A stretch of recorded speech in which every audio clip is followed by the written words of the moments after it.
هاي، عاملين ايه؟ يا رب دايما بخير وبسعادة. جايبالكم النهاردة ألذ وأحلى وصفة رز بلبن هتعملوها أحلى من المحلات، مش زي المحلات كمان، بوش مكشكش وخطير، وتحسي ان كأنك عاملاه بقشطة مش بلبن. طعمه تحفة، اللبن مركز فيه جدا وهيديكي كمية محترمة من كيلو لبن واحد، وطعم ولا في الخيال. الناس كلها مش هتصدق انك عاملاه في البيت، وهتعمليه بخطوات بسيطة جدا جدا جدا. اول حاجة هنا عندي كوباية رز، مش واحدة بس، مش منقوعة ولا اي حاجة، غسلاها. شوية الفانيليا بتوعنا سواء السايبة او البودر، وسوري او اللي هي الميه دي، والنشا. بس انا مش محتاجه اكتر من كده. وطبعا اللبن انا كنت جايباه وغلياه وسايباه بايت عشان يعمل لي طبقه قشطه كده محترمه.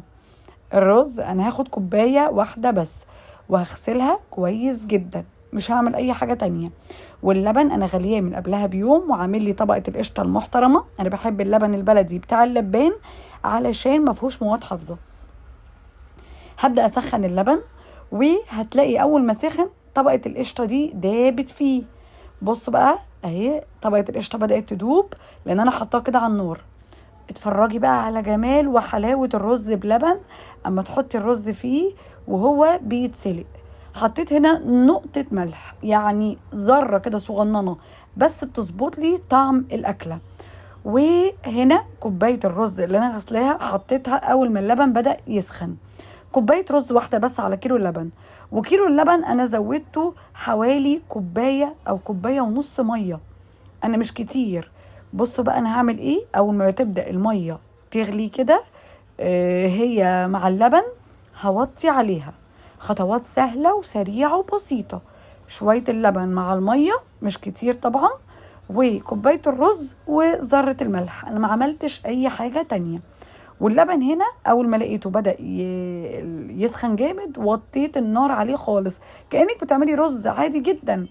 وطبعا انا حاطه كميه رز قليله، علشان اللبن يبان فيها جامد وتبقى غنيه، والرز ده هيزيد جدا. هتشوفي كوبايه الرز دي هتزيد وهتديكي كميه كبيره ازاي.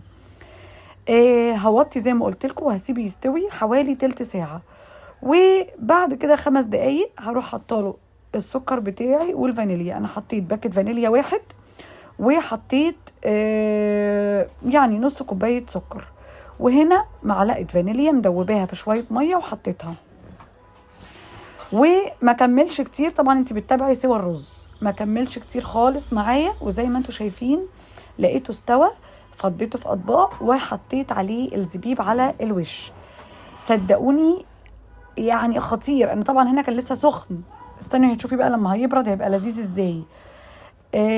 اداني كميه محترمه جدا، اداني حوالي 10 اطباق رز بلبن. الوش هتلاقيه كده مكشكش. طبعا انا بعد ما بيبرد بحطه في التلاجة. احنا طبعا ما استنيناش انه يبرد، اكلناه على طول وهو سخن. خطير خطير خطير. طبقه القشطه فيه محترمه، والنشا كده بيديله تماسك وطعم جميل زي بتاع بره. طبعا اي حاجه على الوش عندك حطيها. مكسرات، جوز هند، انا اللي كان متوفر عندي اليوم ده زبيب بس.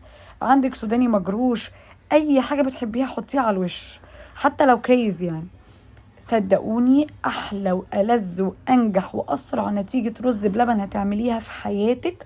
خطير، ناجح، سهل، بتاع المبتدئين كده، بتاع الناس اللي اول مره تدخل المطبخ، ونتيجته هتشرفك جدا.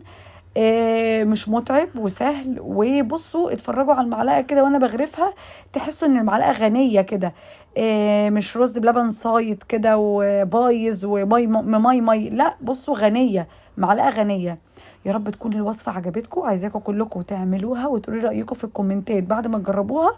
وهستناكم ان شاء الله في وصفات كتير واكلات كتير وريفيوهات كتير لحاجات كتير في القناه عندي. باي باي، واشوفكم فيديو جديد.